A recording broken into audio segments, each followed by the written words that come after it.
बिस्मिल्लाहिर्रहमानिर्रहीम। अस्सलामुअलैकुम नाज़रीन, आप ये जो तैयारी देख रहे हैं ये यखनी पुलाव बनाने के लिए है। और आज हम मटन यखनी पुलाव बना रहे हैं जो कि बहुत ही स्पाइसी और मज़ेदार बनने वाला है। तो मटन यखनी पुलाव जो है वो हम बना रहे हैं, उसके लिए चीज़ें नोट कर लें। 1 किलो हमें बकरे का गोश्त चाहिए होगा। सौंफ लेंगे 2 टेबल स्पून और साबुत धनिया भी हमें 2 टेबल स्पून ही चाहिए होगा। ज़ीरा इसमें 2 टेबल स्पून डालेंगे। एक मीडियम प्याज को लेकर काट लेना है। ये गरम मसाले हैं साबुत, जिसमें 5 छोटी इलायची, 5 लौंगे, 1 टीस्पून साबुत काली मिर्च, 2 बादियाँ के फूल, 2 बड़ी इलायची और 1 स्टिक दालचीनी का लिया है हमने। लहसुन अदरक का पेस्ट 2 टेबलस्पून जाएगा। इसे हल्का सा ही पीसना है, बहुत फाइन नहीं पीसना। और ये 5-6 हैं हरी मिर्चें ले लें। हस्बे ज़ायक़ा नमक डालेंगे। इस मटन को जो है हम कुकर में नहीं तैयार कर रहे हैं, बल्कि आम पतीली में बनाएं ताकि यखनी का जो टेस्ट है वो बहुत ही अच्छा आए। तो आहिस्ता आहिस्ता ये आम पतीली में ही गलाएंगे इस गोश्त को। ये तमाम मसाले जो है गोश्त के साथ ही जाने वाले हैं और इससे यखनी तैयार होगी और उसके बाद हम पुलाव बनाएंगे।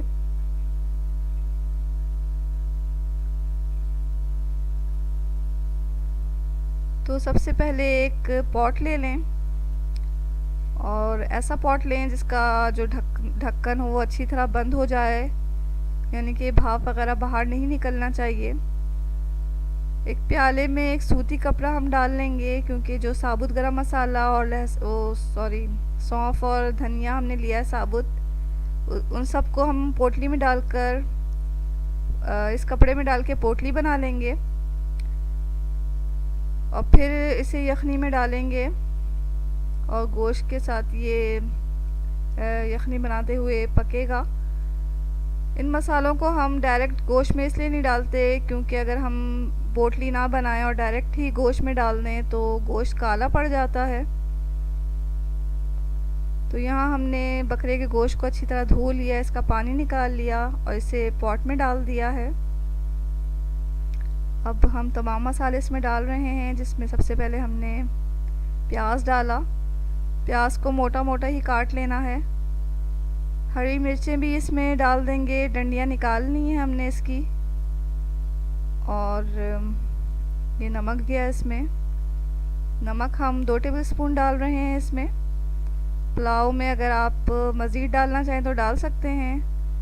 ये लहसुन अदरक का पेस्ट है जिसे हल्का ही सा पीसना है।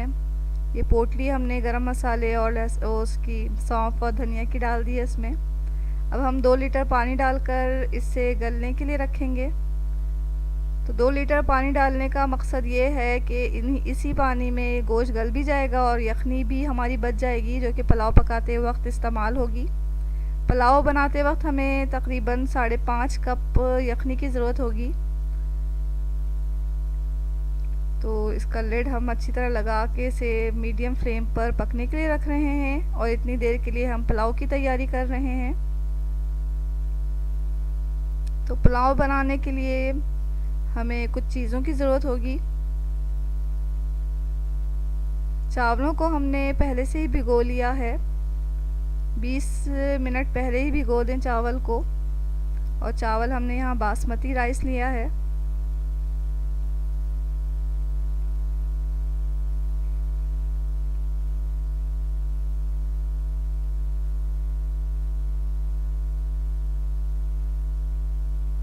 चावल 1 किलो लेना है हमें और ऑयल 1/4 कप जाएगा इसमें। एक प्याज बारीक काट लें।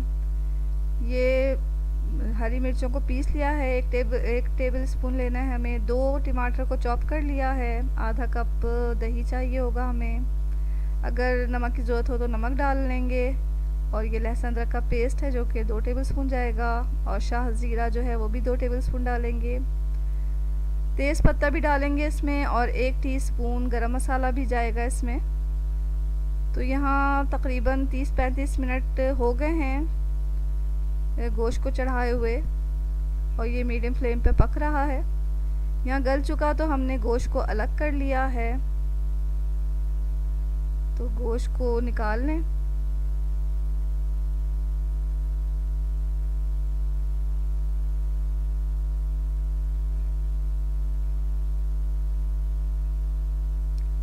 ये गोश्त को निकालिए। यखनी बची, यखनी को हम अलग से प्याले में निकाल लेंगे और पोटली को अच्छी तरह दबा के उसका तमाम जो रस वगैरह है वो निकाल लें।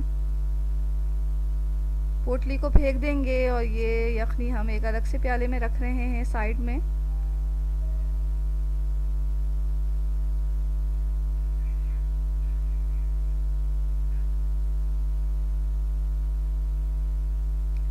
एक पॉट लें, उसे गैस पे रखें। यहाँ हम अब पुलाव बना रहे हैं, तो सबसे पहले हम तेल डाल देंगे। तो बहुत ज़्यादा तेल जो है पुलाव में अच्छा नहीं लगता, तो कम तेल के साथ ही पुलाव बनाएं तो अच्छा लगता है। यहाँ 1/4 कप हमने तेल लिया है। एक प्याज बारीक कटी हुई हमने इसमें डाल दी। अब प्याज को बहुत ज़्यादा हमें ब्राउन नहीं करना, हल्का सुनहरा करेंगे। उसके बाद हम ये गोश्त डाल देंगे बकरे का। ये गोश्त अच्छी तरह गल चुका है, लिहाजा ज़्यादा चमचा ना चलाएं इसमें, और थोड़ा ही हमें इसे पकाना है।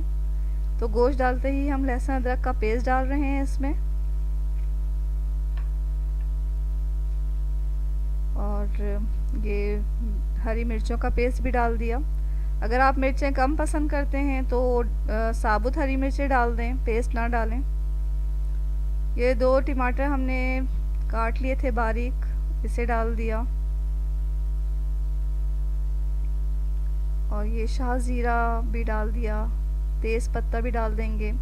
अब इन तमाम चीज़ों को गोश्त के साथ मिलाते हुए थोड़ा भून लेंगे। फ्लेम को हमने मीडियम टू हाई रखा हुआ है, क्योंकि हमें ज़्यादा इसे नहीं पकाना, ज़्यादा भूनना नहीं है। कुछ ही देर भूनेंगे हम इससे, और इसमें फिर दही डाल देंगे। दही डाल के भी थोड़ा सा भून लेंगे।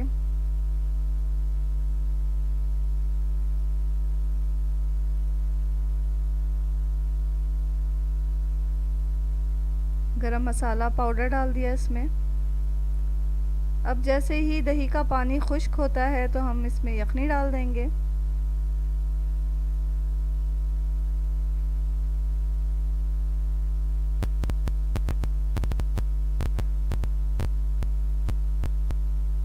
टमाटर भी सॉफ्ट हो चुके हैं और मसाला हमारा अच्छी तरह भून चुका है।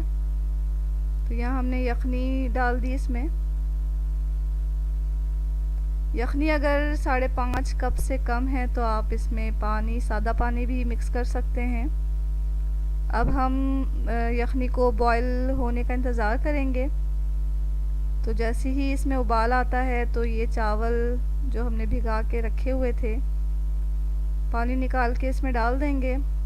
यहाँ हमने फ्लेम को हाई पे कर दिया है, तो हाई फ्लेम पर लिड लगा के इसे पकाना है, और इतना पकाना है कि यखनी का जो ये यखनी है इसकी खुश्क हो जाए।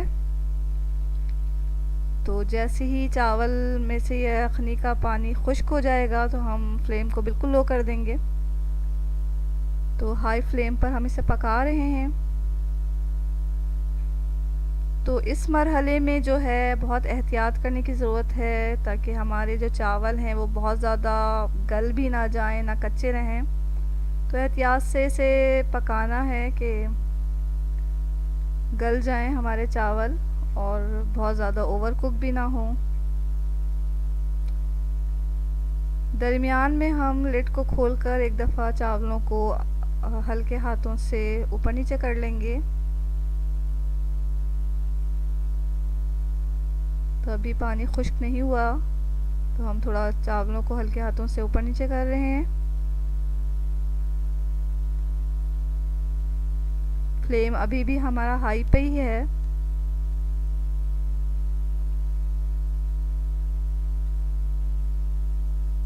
अब हम दोबारा से लिड लगाकर 2-3 मिनट इसे मज़ीद हाई फ्लेम पर पकाएंगे कि ये जो हल्का सा पानी नज़र आ रहा है वो खुश्क हो जाए, लेकिन नमी थोड़ी बरकरार रहेगी तो ही हम जो है फ्लेम को बिल्कुल लो पे कर देंगे और इसे दम देंगे। 10-15 मिनट हमें इसे दम देना है। यहाँ 3-4 मिनट के बाद हमने फ्लेम को लो कर दिया है, बिल्कुल लो कर देना है। 10-15 मिनट इसे दम देंगे और 10-15 मिनट के बाद जो है ये हमारा यखनी पुलाव जो है बहुत ही मज़ेदार यखनी पुलाव तैयार है। तो इसे किसी भी डिश में निकाल लें। तो ये यखनी पुलाव बहुत ही स्पाइसी बना है, मसालेदार भी है। अमूमन यखनी पुलाव को रायते या सलाद के साथ पेश किया जाता है, तो आप भी ऐसा ही करें। और ये यखनी पुलाव आप खाएंगे तो बहुत ही आपको मज़ा आएगा। तो ज़रूर बनाएं इस यखनी पुलाव को। और ये रेसिपी अगर आपको अच्छी लगे तो इसे लाइक कर दें और शेयर करना ना भूलें इस रेसिपी को। चैनल को सब्सक्राइब कर लें और हमें अपनी दुआओं में याद रखें। इसके साथ ही अल्लाह हाफ़िज़।